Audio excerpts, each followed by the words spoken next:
All right, let's talk about something that's, super important, but maybe a little weird to think about. Your last will and testament. It's one of the most powerful documents you'll ever create, really. It's how you make sure your final wishes are actually heard and followed. So let's dive in and break it all down. So let's start with the big one. What happens if you don't have a will? Well, the legal term for this is dying intestate. And what it means is you don't get a say at all. Instead of you deciding who gets your home, your savings, your treasured possessions, the state steps in, and they use a cold, rigid, legal formula to divide everything up. Your personal wishes? They just disappear. To really get a handle on how a will works, you first have to meet the people involved. Think of it like a play. It has a very specific cast of characters, and every single one of them has a vital part to play. First up, we've got the executor. You can think of this person as the director of the whole show. This is the individual, or maybe even an institution like a bank, that you personally choose in your will to be in charge of everything. They have the massive job of rounding up all your assets, paying off any outstanding debts, and then making sure everything you own gets to the right people exactly the way you wanted. But what if there isn't a will? Or what if the executor you named can't do the job for some reason? Well, that's when an administrator comes into the picture. Now, this is not someone you choose. This is someone the court appoints to manage your estate. And they don't follow your wishes, they have to follow the state's laws. And this slide really gets to the heart of it, right? An executor is your choice, empowered by your will to carry out your wishes. An administrator is the court's choice, bound by state law. It's the ultimate difference between having control and having no control at all. Okay, next up on our cast, the beneficiaries. These are the folks or organizations that you specifically name in your will to inherit your property. A beneficiary can be your kids, your best friend, a charity you care about, anyone. Their right to get anything comes directly from the words you put in the will. Now, on the flip side, we have heirs. And this is a very specific legal term. It's not just anyone you love, it's the relatives that the law says are entitled to inherit if you die without a will. The law has a strict order of priority. Usually your spouse comes first, then your children, then maybe your parents, and so on down the family tree. So let's nail this down, because it's a big deal. A beneficiary is who you pick. An heir is who the law picks for you. You could name your lifelong best friend as a beneficiary, but chances are they would never be considered a legal heir. And that distinction is exactly why a will is so incredibly powerful. And of course, we have a couple of other central figures. The decedent, that's just the official term for the person who has passed away, the one whose will we're talking about. And then, for parents, maybe the most important role of all, the guardian. This is the person you nominate in your will to raise your minor children if you're not there to do it. It's a huge decision. Okay, so we've met all the people. Now let's look at the script they're all following, the will itself. What exactly is this document, and what gives it the legal power to be the blueprint for your entire legacy? When you boil it all down, a will is basically an instruction manual.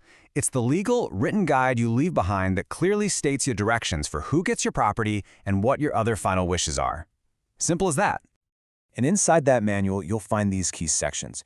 You've got bequests, which are just specific gifts to specific people, like leaving your watch to your nephew. You'll have the executor designation and the guardian nomination we just talked about, and then there's something called a residuary clause, and this is a super important catch-all. It basically says who gets everything else that wasn't specifically mentioned. But here's the thing, a will is just a bunch of words on a page until it's properly executed. And this isn't just a casual signature, it's a formal ceremony with strict rules. You, the person making the will, have to sign it. And you have to do it in front of witnesses, who then also have to sign it to confirm they saw you do it and that you seem to know what you were doing. This formal process is what gives the will its legal teeth. All right, so the will is written, it's signed, it's official. Now what? How does this piece of paper actually spring into action after someone has passed away? This kicks off something called the probate process. Now, I know that word can sound kind of formal and intimidating, but really it's just the court-supervised system for making sure the will is followed correctly. It goes like this. The will gets filed with the court. The court gives your executor the official green light to act.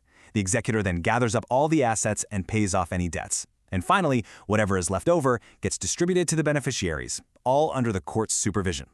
And that is the whole point of this entire journey. The yield, if you will.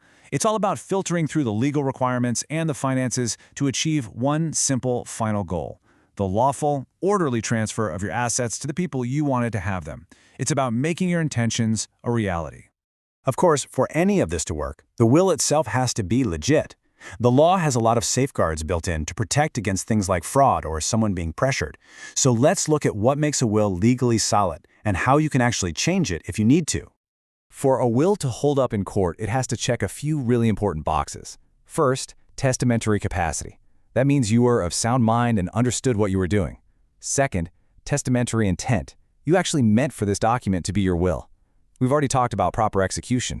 And finally, it has to be created free from any kind of undue influence. Now that last one, undue influence, is absolutely critical. This is when someone in a position of trust pressures or manipulates a person into changing their will in a way that benefits the manipulator. It essentially hijacks the person's free will, turning their will into someone else's. And you better believe the legal system is watching out for this. As you can see here, courts will look very closely at any suspicious circumstances. They'll investigate situations that just don't feel right, especially when they lead to an unjust outcome. It's a powerful protection for the person making the will. So what happens if your life changes? You have another kid, you sell a house, you want to change who gets what.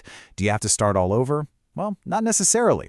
You can use a document called a Codicil, which is basically a formal amendment. But, and this is a big but, it has to be signed and witnessed with the exact same serious formal steps as the original will, or it's not valid. Okay, let's take one final step back here. It's really important to see that a will, as critical as it is just one piece of a much larger estate planning puzzle. And that brings us to something that trips up so many people: a last will and testament versus a living will. They sound alike, but they do completely different things. A will is for your stuff after you're gone. A living will is for your medical care while you are still alive. Both are incredibly important, but they serve totally different purposes. So, when all is said and done, that's what this is really about. A will is your voice, your final set of instructions, your legacy on paper. It speaks for you when you can no longer speak for yourself. So the only question left for all of us is, what do you want yours to say?